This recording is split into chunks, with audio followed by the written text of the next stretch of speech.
नमस्कार, मैं अंशुमन सिंह और आप देख रहे हैं अनफिल्टर्ड न्यूज़। आज है 21 तारीख और जैसा कि आपने सभी मीडिया न्यूज़ चैनल्स पे देखा होगा, सोशल मीडिया प्लेटफॉर्म्स पे देखा होगा कि आज भारत बंद का ऐलान किया गया था, ख़ास तौर पर बीएसपी कार्यकर्ताओं की तरफ से। आखिर ऐसा हुआ क्यों था? देखिए, सबसे पहले तो आपको ये बता दूं कि सुप्रीम कोर्ट द्वारा एक निर्णय दिया गया था जहां पर ये कहा गया था कि आरक्षण में स्टेट के पास ये पावर होगी कि जो पॉवर्टी लाइन के ऊपर, यानी जिसको क्रीमी लेयर, आपने टिकर्स में देखा होगा, सब जगह पे लिखा होगा कि क्रीमी लेयर के जो लोग हैं उनको आरक्षण देने का जो अधिकार है वो सुप्रीम कोर्ट ने स्टेट गवर्नमेंट्स को दे दिया था, रिस्पेक्टिव स्टेट गवर्नमेंट्स को दे दिया था।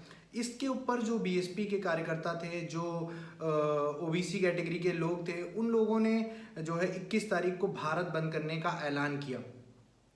सबसे पहली बात तो मैं ये जानना चाहता हूँ कि ये जो आरक्षण निर्धारित किया गया वो किया किसके लिए गया। सबसे पहले तो वो क्रीमी लेयर के लोगों के लिए किया गया कि अगर सरकार चाहे तो उनको आरक्षण दे सकती है। अभी तक दिया नहीं गया है, सुप्रीम कोर्ट ने ये कहा है कि उनके पास ये अधिकार है।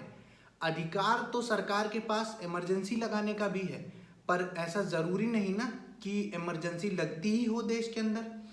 तो सिर्फ इस बेसिस पे कि सरकार ऐसा कर सकती है, बीएसपी कार्यकर्ताओं का ऐसा मानना कि जो स्टेट गवर्नमेंट्स हैं वो पूरी तरह से आरक्षण खत्म करने की फिराक में है, जिसके चलते पूरे देश में, यूपी में खासकर जोरदार धरना प्रदर्शन हुए और ज़बरदस्ती दुकानों को बंद कराया गया।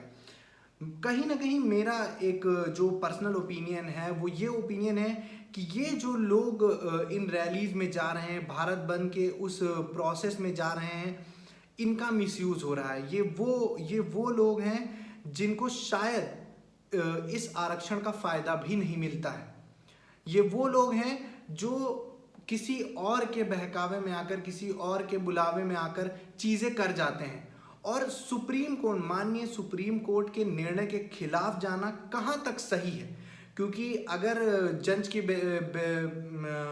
अगर जजेस ने कोई फैसला दिया है तो कहीं ना कहीं सोच समझ कर ही दिया होगा। और अगर आप सर्वोच्च न्यायालय के ऊपर सवाल उठाते हैं, उनके दिए गए निर्णय का विरोध करते हैं, तो उसके बाद आप किस पर भरोसा जता सकते हैं? कभी आप सरकार के खिलाफ प्रदर्शन करते हैं तो मूल रूप से आप सरकार के ऊपर भी भरोसा नहीं करते। उसके बाद आप उच्च न्यायालय के प्रदर्शन का भी विरोध करते हैं। आप कहते हैं कि आरक्षण जो है वो ख़त्म कर दिया जाएगा, हालांकि ऐसी कोई बात की नहीं जाती है।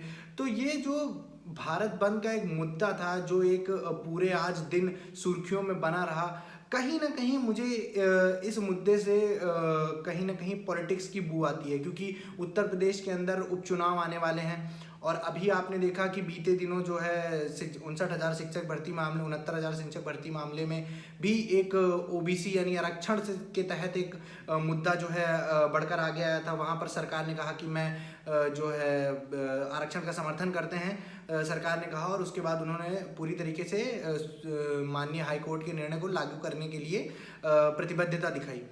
लेकिन अब उसी मुद्दे को बड़ा किया जा रहा है कि आरक्षण खत्म करने की तैयारी में है सरकार इस वक्त।